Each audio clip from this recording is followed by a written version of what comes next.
रिफॉर्मेस की रिएक्शन। इसके पहले जितने भी कंडेंसेशन रिएक्शन हमने पढ़े सब में हमने बताया कि कार्बेनाइन बनाकर कार्बोनाइल पर लगाना है, और सभी ने कार्बेनाइन कैसे बनवाया, बेस की प्रेजेंस में अल्फा एच को निकालकर। रिफॉर्मेस्की का आइडिया थोड़ा सा अलग था। उन्होंने क्या किया, उन्होंने हेलोजिनेटेड एस्टर लिया, हेलोजिनेटेड एस्टर को जिंक से रिएक्शन करवाई। समझो ईटी ले लेते हैं, कोई इथाइल एस्टर ले लिया है, अगर जिंक से रिएक्शन करवाएं तो ये बन जाता है एक ऑर्गेनोमेटेलिक कंपाउंड BrZnCH2COOET। अब यहां पे हो जाएगा कार्बेनाइन, क्यों, ये हो जाएगा कार्बेनाइन। Organometallic compound is very good source of कार्बेनाइन, you know. अब ये किसी भी कार्बोनाइल कंपाउंड पर अगर अटैक करेगा तो ये कार्बेनाइन यहां पर अटैक कर लेगा, क्यों, तो ये बन जाएगा O- और CH2COOET। अगर आपने इसको वाटर या हाइड्रोलिसिस करवा दी तो वाटर से इसको तो मिल जाएगा एक H+, और साथ में ये जो एस्टर है ये भी हाइड्रोलाइज हो जाएगा, तो हमें मिलेगा। आप देख रहे हैं क्या हम लोग उसी रिजल्ट की ओर जा रहे हैं जो पर्किन और क्लेजन के लिए जो कर रहे थे। देख लो, इसको हीट कर दो तो क्या होगा बताओ, H2O निकाल कर फिर से वही हुआ, क्यों, डबल बॉन्ड O की जगह पर लग गया CH-COOH। जो भी कार्बोनाइल कंपाउंड आपने लिया होगा उसके O को हटाएं और डबल बॉन्ड से ही CH-COOH लगाएं, वही रिजल्ट है ये। एग्जाम्पल में फिर से वैसे ही एग्जाम्पल नोट कर लो, चलो बताना। पहले हमने लिया है ब्रोमो CH2COOET प्लस जिंक, पहले स्टेप में। फिर दूसरे स्टेप में हमने लिया है हाइड्रोलिसिस करवाई है, फिर तीसरे स्टेप में हमने हीटिंग करवाई है। तो क्या मिलेगा बताओ, O हटाकर डबल बॉन्ड CH-COOH लगाना है। GI शो करेगा अगर तो सिस ट्रांस बना देना। चलो भाई, फॉर्मेल्डिहाइड के बाद एसिटल्डिहाइड के साथ करो ये रिएक्शन, ये बन जाएगा। और क्या ये सिस प्लस ट्रांस भी होगा, ठीक है ना। एसीटोन के साथ कर लो, Me2C डबल बॉन्ड हो, क्या बन जाएगा बताओ,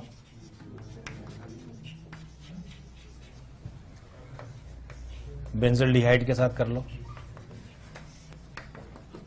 बन जाएगा सिनामिक एसिड। और ये सिस प्लस ट्रांस भी करेगा। एक बार मैंने क्वेश्चन देखा था कि कौन कौन सी रिएक्शंस में सिनामिक एसिड बन सकता है, तो उसमें इस तरह की रिएक्शन मेंशन थी कई सारी।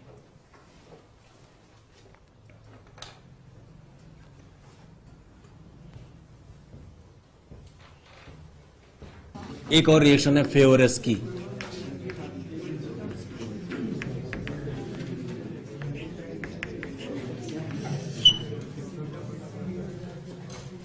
फेवरेस्की क्या है, अगर आप हेलोजिनेटेड कीटोन ले लें, अल्फा हेलोजिनेटेड कीटोन ले लें और उसकी रिएक्शन OH से करवाएं बेस से, तो ये एक ऐसे इस तरह का एसिड बनता है। अगर आप RONA से करवाएंगे तो इस तरह का एक एस्टर बनता है, और अगर आप RNH2 से करवाएंगे तो ऐसा एक सब्स्टिट्यूटेड एमाइड बनता है। इसका मैकेनिज्म देखेंगे ना। Mechanism is very interesting. Reaction goes through cyclopropanone intermediate which is unstable. जरा देखो, अगर मान लो यहां से एक अल्फा H निकल जाए, अगर बेस इस अल्फा H को निकाल कर ले जाए, अगर बेस इस अल्फा H को निकाल कर ले जाए तो क्या यहां पर एक कार्बेनाइन बन जाएगा, बोलो बेटे। और यहाँ क्लोरो है ही सही। तो क्या ये कार्बन आयन यहाँ ऐसे इंट्रा SN2 जैसा एक अटैक करके साइक्लोप्रोपेनोन रिंग बनवा लेगा? तो ये सिचुएशन ऐसी हो गई, एक साइक्लोप्रोपेनोन जैसा बन गया। क्यों? लेकिन बेस हमारे पास प्रेजेंट है। अगर ये बेस इस पर अटैक करता है तो रिंग ओपन हो जाएगी। तब क्या बन जाएगा बताओ? ये डबल बॉन्ड O और OH बन जाएगा। ये गलत हो गया ना, ये ऐसे है और यहां नेगेटिव चार्ज बन जाएगा। अगर आपने H+ दिया तो ठीक है, वरना ये H+ तो कम से कम यहां शिफ्ट हो ही जाएगा और COO- बन जाएगा। अगर आपने H+ नहीं दिया तो ये 5 मेंबर्ड रिंग कंप्लीट तो हो ही जाएगी, साथ में COO- बन जाएगा, और H+ दिया तो एसिड बन जाएगा। OH- की जगह OR- होता तो ये एस्टर बना लेता, और अगर NH2 है तो NHR बना लेगा। कर दोगे? हो जाएगा भाई। तो ये 3 मेंबर्ड रिंग के थ्रू ये रिएक्शन होती है और बहुत ही बढ़िया रिएक्शन है ये।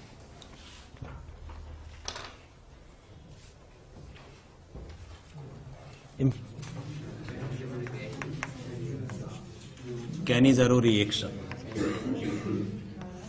बहुत इंपॉर्टेंट, लिखो। Aldehydes without alpha H, aldehydes without alpha H give this reaction. Aldehydes without alpha H give this reaction, and ketones do not give this reaction. Aldehydes without alpha H give this reaction and ketones do not give this reaction. पहले देख लेते हैं कि aldehyde, जैसे मान लो हमने ले लिया formaldehyde. You know formaldehyde is an aldehyde which is not having alpha H। तो अगर हम इसकी रिएक्शन कॉन्सेंट्रेटेड NaOH से करवाएं, या हम इसकी जगह पर कॉन्सेंट्रेटेड KOH भी ले सकते थे, कम से कम 50% कॉन्सेंट्रेशन चाहिए होता है। तो एल्डिहाइड का 1 मोल ऑक्सीडाइज होकर एसिड का सॉल्ट बनवाता है और दूसरा मोल रिड्यूस होकर एल्कोहल बनाता है। तो ये एक तरह से डिस्प्रपोर्शनेशन रिएक्शन है, 1:1 रेशियो में ऑक्सीडेशन प्रोडक्ट और रिडक्शन प्रोडक्ट बनते हैं। What do you mean by disproportionation reaction? When same compound undergoes oxidation and reduction both. So self Cannizzaro is a disproportionation reaction. It is a self Cannizzaro where we are getting 2 mole of same aldehyde without alpha H. पहले इसका mechanism देख लेते हैं। Now please stop writing and see this side. अगर मान लो हमने formaldehyde ले रखा हो और बहुत स्ट्रॉन्ग OH- लेकर आए, तो ये OH- क्या करेगा? क्या इसको कोई एसिडिक H मिलेगा? Is there any acidic H? Then what is the next role it can perform?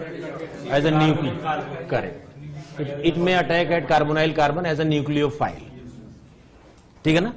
जिस मॉलिक्यूल पर ये पहली बार न्यूक्लियोफिलिक अटैक करेगा वो अल्टीमेटली ऑक्सीडाइज होने वाला है। चेक करते हैं ऑक्सीडेशन किसका होता है? जो हाइड्रोजन का लॉस कर देता है, और जो हाइड्रोजन को रिसीव करता है वो उसका रिडक्शन होता है। Now after attacking on this as a nucleophile, what it forms is an oxide ion, monoxide anion. अगर आपने बेस, ये रिएक्शन आगे भी जाएगी, हम लोग इसको भी सीखेंगे। अगर बेस बहुत बहुत स्ट्रांग हुआ तो इस H+ को भी निकाल लेगा and then will get a dioxide anion. ठीक है ना? तो ये रिएक्शन दोनों ही इंटरमीडिएट्स के साथ पैरेलल प्रोसीड करती है। ठीक है ना?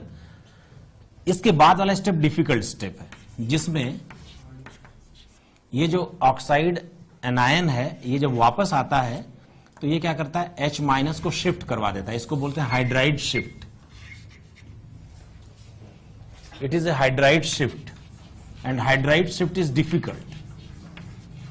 And in hydride shift basically the hydrogen which participates is aldehydic H, which is not present with ketones, and that's why ketones do not give this reaction. Why ketones do not give Cannizzaro reaction? Because in Cannizzaro reaction hydride shift takes place, which is difficult although, but that hydride shift occurs through the hydrogen of aldehyde. Aldehydic H is basically participating in the hydride shift, and aldehydic H is not present with ketones, and that's why ketones do not give this reaction.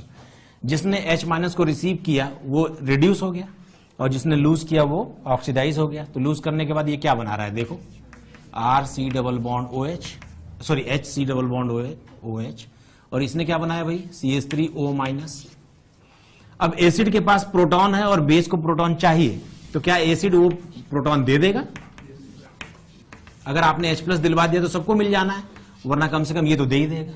इसको बोलते हैं H+ transfer या shift. H+ transfer ही लिखो, shift तो एक अलग चीज हो जाती है, ठीक है ना. मतलब मैं कहना ही चाहता हूं कि एनायन वहां पर बन के रहता है जहां ज्यादा स्टेबल है. चलो इस रूट से चलते हैं. इस रूट पर भी वही सीन है. ये O- वापस आएगा, हाइड्राइड को शिफ्ट करवा देगा. यहां पर भी हाइड्राइड शिफ्ट होगा. Hydride shift is a difficult step actually, but it takes place in case of Cannizzaro. That's why Cannizzaro is a difficult step, a difficult reaction, and rate of aldol is faster than rate of Cannizzaro. Rate of reaction for the aldol is faster as compared to rate of reaction for Cannizzaro. लेकिन उसके बाद ये क्या बन जाएगा, ये बन जाएगा O- और ये बन जाएगा CH3O-. इन परिस्थितियों में एस्टर नहीं बन सकता, क्योंकि एस्टरिफिकेशन के लिए बहुत स्ट्रॉन्ग कॉन्सेंट्रेटेड H2SO4 की जरूरत होती है. इवन अगर इसमें आपने एसिडिफाई करके डाइल्यूट H2SO4 डाल के इसको COOH बना दिया तो भी एस्टर नहीं बन सकता. Ester formation can not occur in basic medium और इन डाइल्यूट एसिडिक मीडियम, क्योंकि डाइल्यूट एसिडिक मीडियम का मतलब उसमें वाटर है, तो एस्टर अगर बना भी तो वापस हाइड्रोलाइज हो जाएगा ना. Esterification is possible only in case when very highly concentrated H2SO4 is present in the reaction vessel. बात समझ में आ रही है? तो इन परिस्थितियों में एस्टर नहीं बन सकता. मुझे एक बात आपसे पूछनी है, इस रिएक्शन के दो इंटरमीडिएट्स हैं, 1 और 2. Reaction proceeds through both the routes, right. Now which out of 1 और 2 इज बेटर हाइड्राइड डोनर? कौन है जो H- बड़ी आसानी से निकाल के दे देगा, फर्स्ट या सेकंड?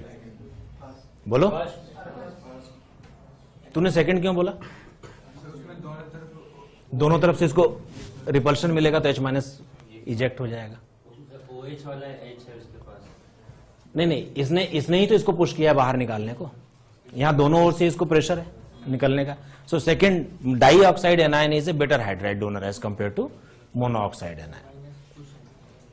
क्यों? इस O- के यहां बॉन्ड बनाने की वजह से ही तो ये बाहर गया. ऊपर ठीक है, लेकिन यहां पर दो तरफ से अपॉर्चुनिटी है ना बॉन्ड बनाने की.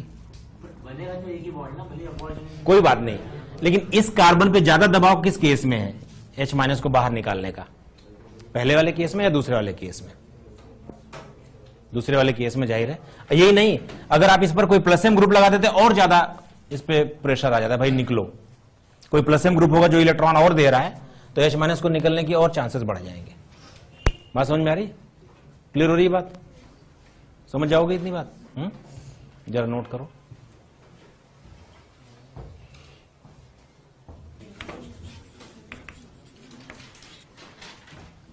की पॉइंट्स में लिखो.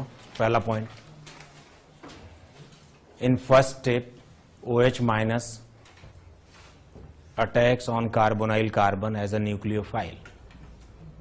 इन first step OH- attacks on carbonyl carbon as a nucleophile.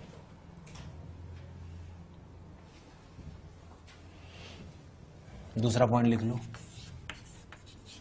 Intermediate is 1 and 2, first and second. वहां हमने मार्किंग की हुई है मैकेनिज्म में, ठीक है ना. एक और बात लिख लो, second is better hydride donor.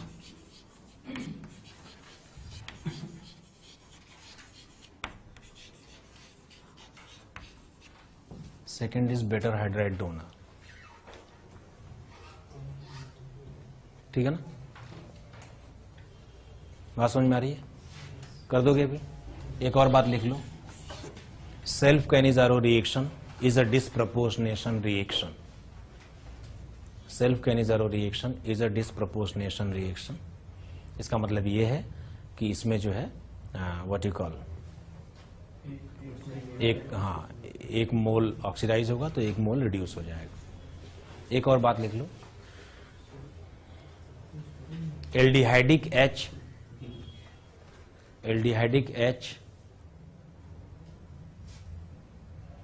participates in hydride transfer. Aldehydic H participates in hydride transfer, which is absent in ketones, and that's why ketones do not give Cannizzaro reaction. Aldehydic H participates in hydride transfer, which is absent in ketones, and that's why ketones do not give what you call Cannizzaro reaction. एक और पॉइंट लिख लो, rate of aldol is greater than rate of Cannizzaro. Rate of aldol is greater than rate of Cannizzaro. ठीक है ना.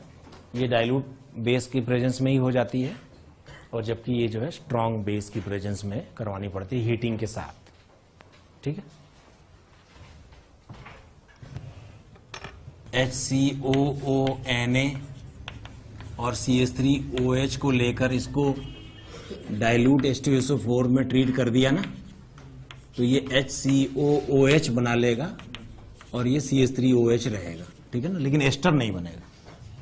Esterification is not possible in basic medium और in dilute acidic medium. Ester बनाने का तरीका है कि आप बिल्कुल कॉन्सेंट्रेटेड H2SO4 लें, बिल्कुल 98%. ठीक है ना. तब H2O निकलेगा और उस H2O को ये एब्जॉर्ब भी कर लेगा, क्योंकि वाटर की प्रेजेंस में एस्टर वैसे ही स्टेबल नहीं होगा. Ester will hydrolyse back. ठीक है ना. चलो एग्जांपल्स देखते हैं.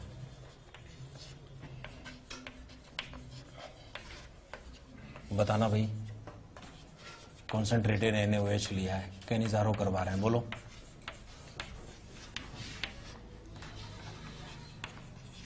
क्या क्या मिलेगा? 1:1 रेशियो में एल्कोहल और एसिड सॉल्ट मिलेगा. ठीक है ना.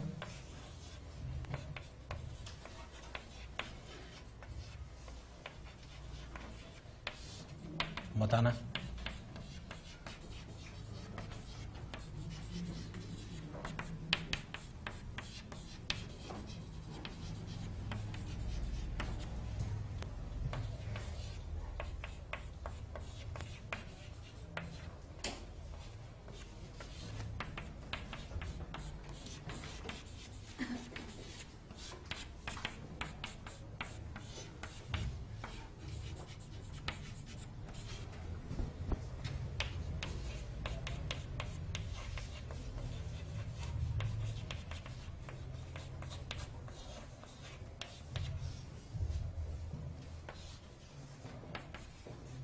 बताओ कहां पर होगा कैनिज़ारो, CHO पर या CO पर?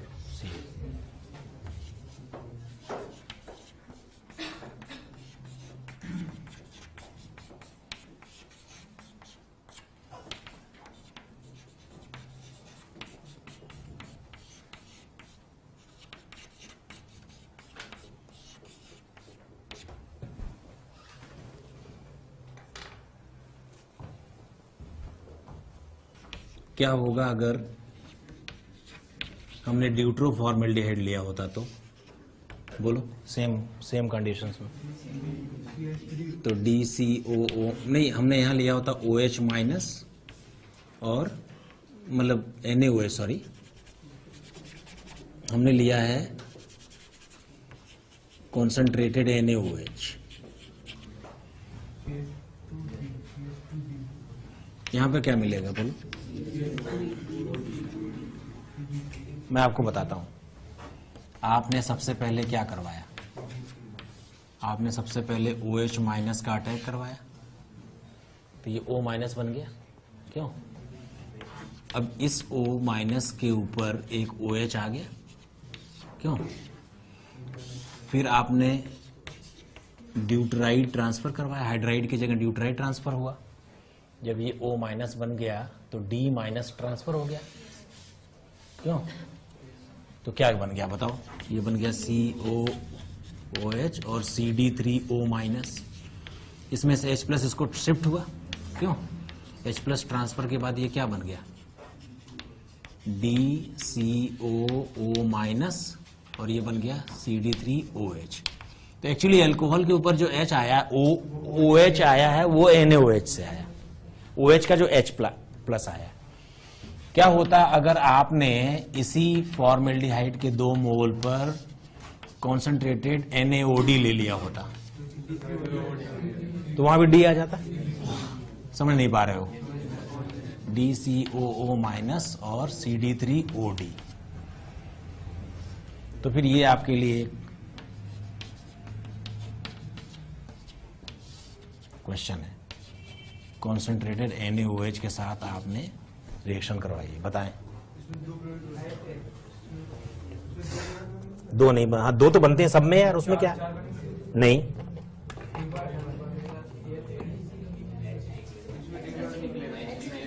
कौन सा ट्रांसफर? DCOO माइनस CH2DOH, क्यों? यही ना? तो फिर इसमें क्या हो जाएगा बताओ? ये मैकेनिज्म पर बेस्ड क्वेश्चंस हैं, क्यों? NaOD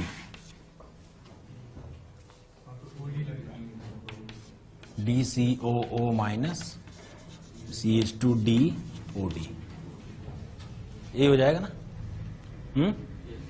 कर लोगे अभी?